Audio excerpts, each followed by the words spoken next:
This is Sandi Ault reporting from the wild, and this is the audio podcast companion to my blog on Substack. This is episode 30. Everybody wants to rule the world.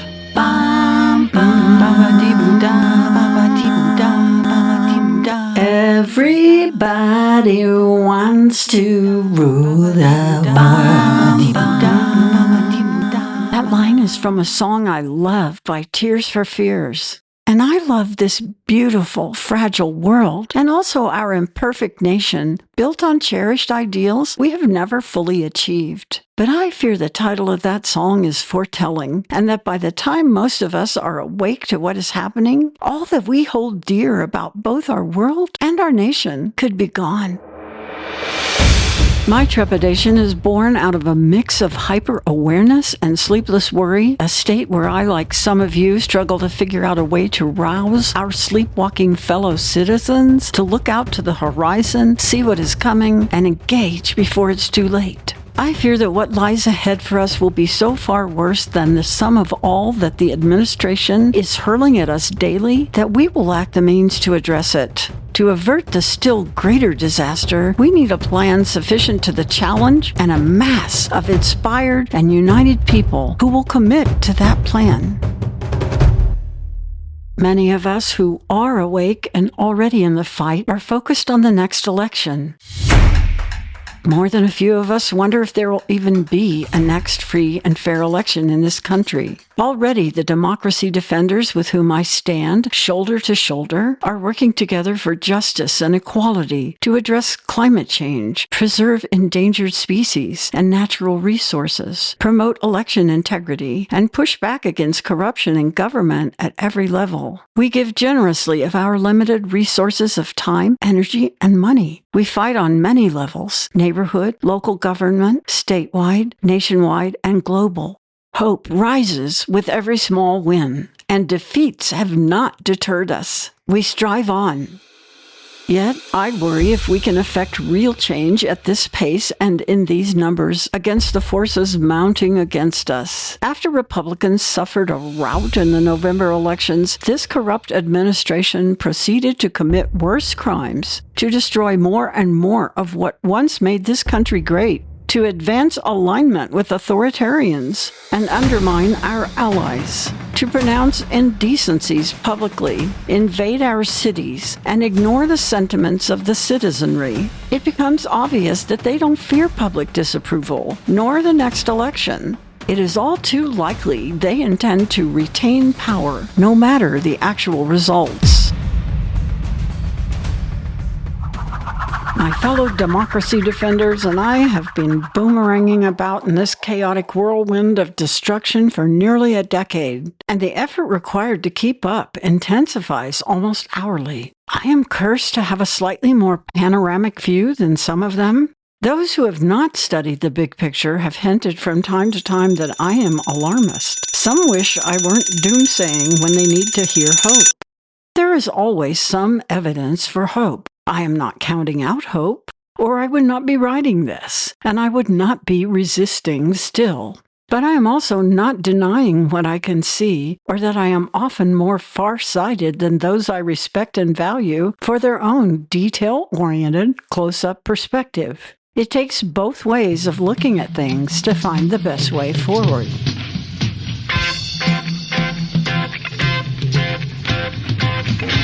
My far-seeing tendencies derive from my experience in two trades: my younger days as a wildland firefighter and my career as a mystery author. Both of these require a broad view of the grand scheme of a disaster and/or a crime.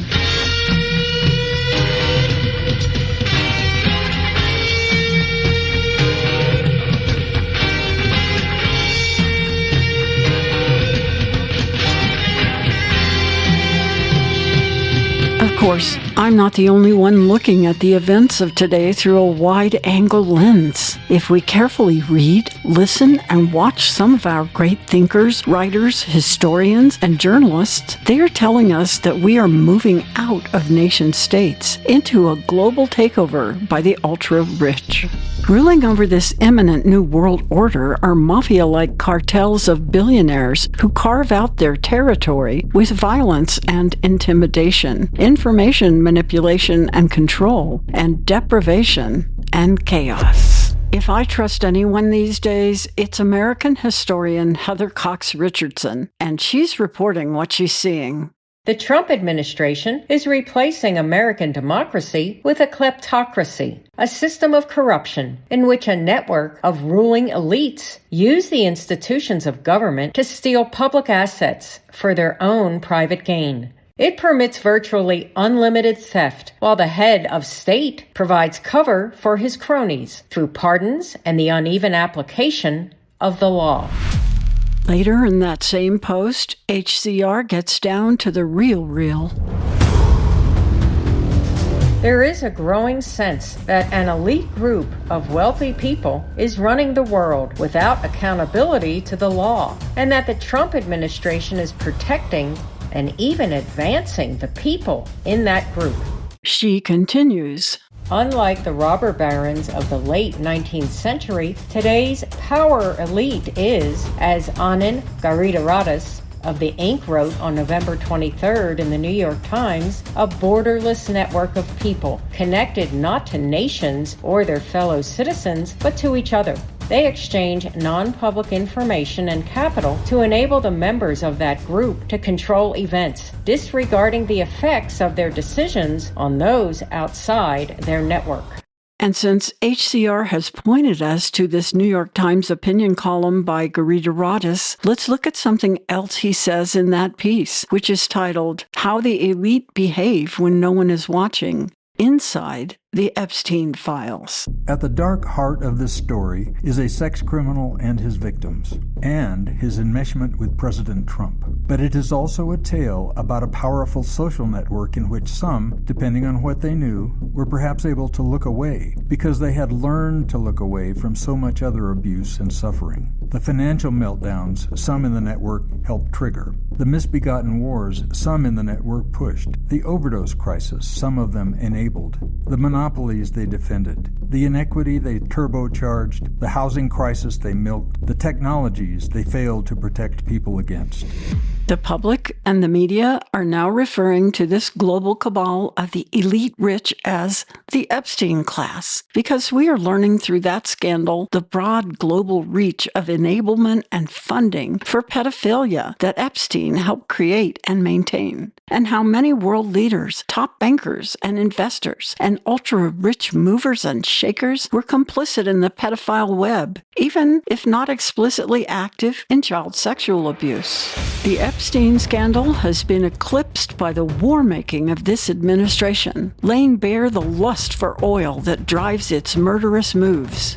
The widespread outrage at the second strike murder of 2 survivors of a boat attack that was already a crime against humanity, we can't call it a war crime since we're not at war, is one thing. Add to that the shameful motive for the strikes, for moving the U.S. military into the region, and for seizing a Venezuelan oil tanker.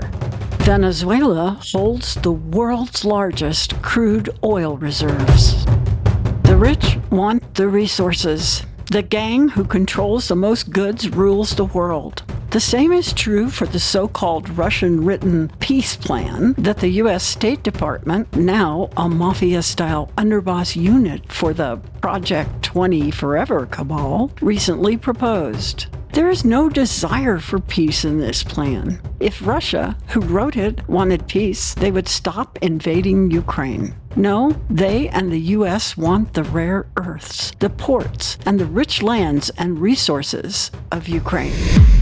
Project 20 Forever, which has been in the works for decades, surfaced from the shadows when they installed the orangutan as a faux president figurehead to distract us with his outrageous antics while they strangle and siphon everything out of the U.S. government.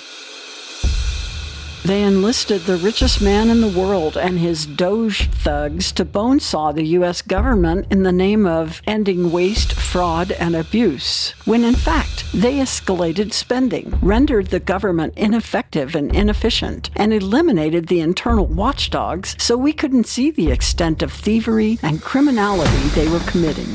At the same time, their henchmen masquerading as ambassadors and cabinet members of the American oligarchy, or not even bothering to masquerade, as is the case with chromatomaniac Jared Kushner, gutted and neutered government agencies, halted spending on anything that benefits the people, created a domestic army under the guise of Homeland Security, and funded it with an astronomical budget, stopped working throughout the world to maintain peace, end hunger, arrest disease, and take climate action.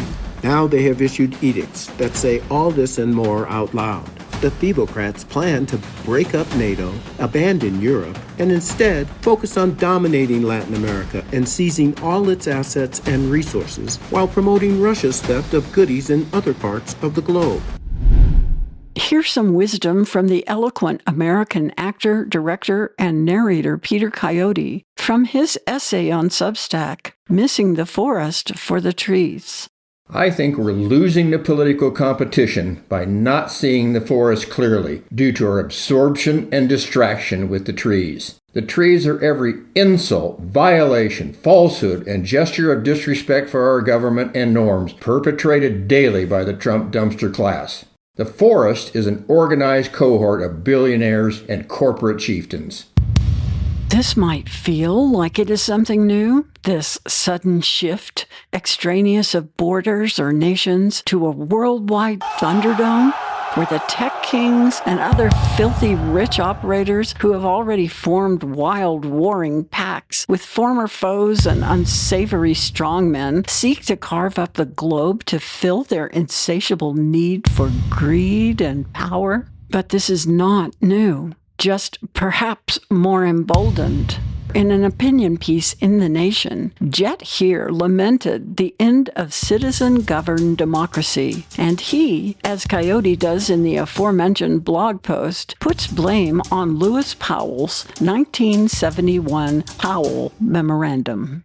The Powell Memo was the Project 2025 of the Nixon era, a detailed program for establishing and entrenching right-wing power over the commanding heights of American government and society. Greenpeace called the Lewis Powell Memo a corporate blueprint to dominate democracy. And Robert Reich lamented the Powell Memo's onslaught, now manifest in ripeness, in his blog. Today marks the start of the slide that ended with the catastrophe of Trump. On August 23, 1971, less than 2 months before he was nominated to serve as an Associate Justice of the Supreme Court of the United States, Lewis F. Powell Jr. wrote a memo to the U.S. Chamber of Commerce. The memo was titled Attack on American Free Enterprise System, and it outlined ways in which corporate America should defend and counterattack against disquieting voices, environmentalists, consumer advocates, and labor unions. So, far-seeing and inquiring minds, including no doubt your minds, see all this and wonder, what now? Peter Coyote's conclusion begins with this observation. We have failed to match Jefferson's courage in reimagining the changes required to keep our nation hand in hand with progress of the human mind. I don't want to shine you on.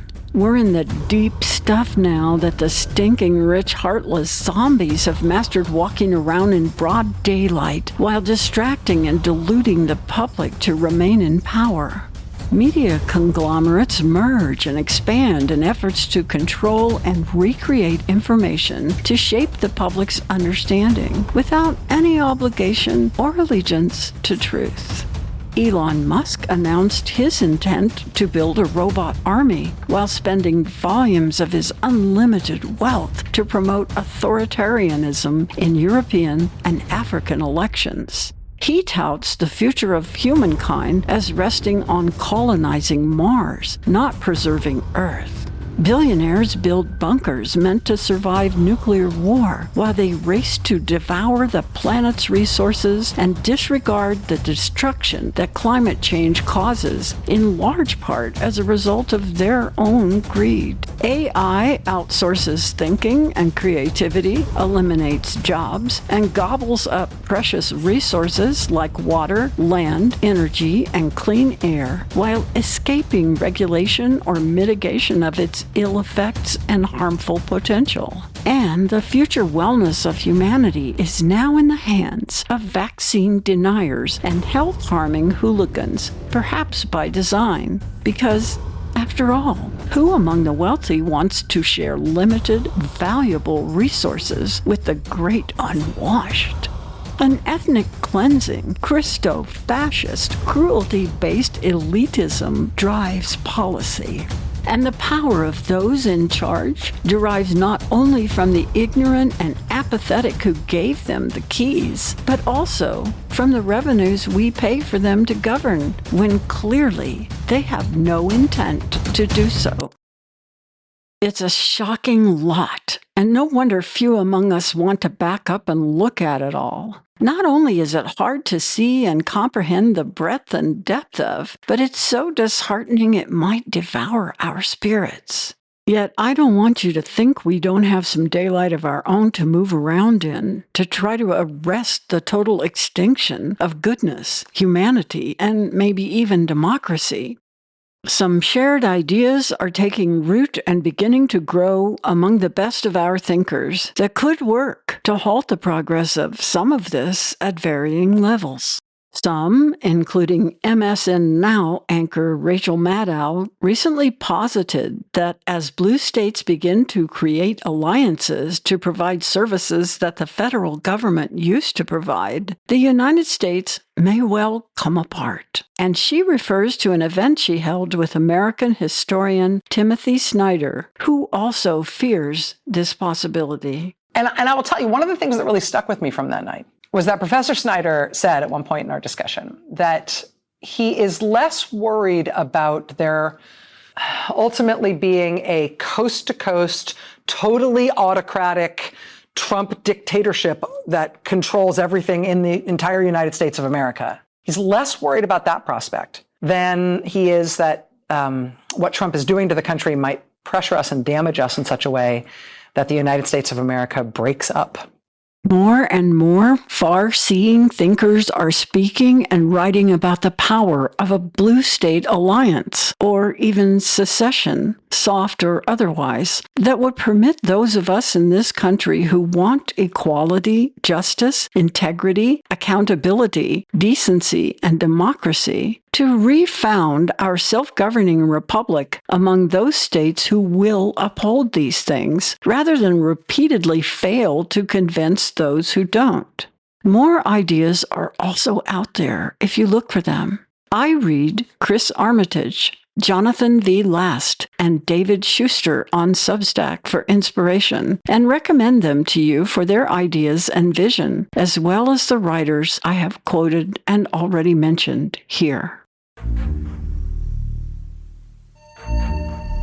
As for me, Sleepless in the Rockies, an inspiring sunrise of rose and gold unfolded as I was writing the last lines of this post.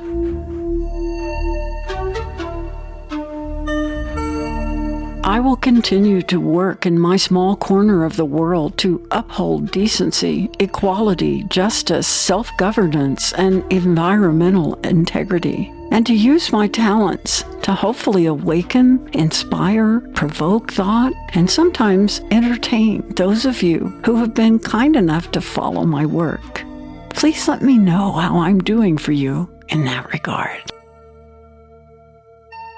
This has been Sandi Ault reporting from the wild. Every week or so, I publish a written blog on Substack, and then a few days after, I produce a podcast version like this one. You can read and subscribe to the companion blog to this podcast on Substack at sandiault.substack.com. If you navigate there, you can see a photo of the sunrise outside my office windows and another photo of our 8-month-old wolf companion, Zuni, enjoying the first snow of his lifetime on one of our hikes in the Rockies. And if you want more stories from the wild, look for my Wild Mystery series in book, audiobook, and ebook. You can start with any book in the series and go wild. I want to thank the wonderful voiceover artists from my community who helped create this podcast. Our Purple Weather Lady, John Miller, T. Kerns, George Jackson, Ron Schukar, and Tim Courington. And to Theresa Daus Weber and Eric Brody from our Power Pack production team for their work on this script. Check out Eric's Substack, Decency and Sense.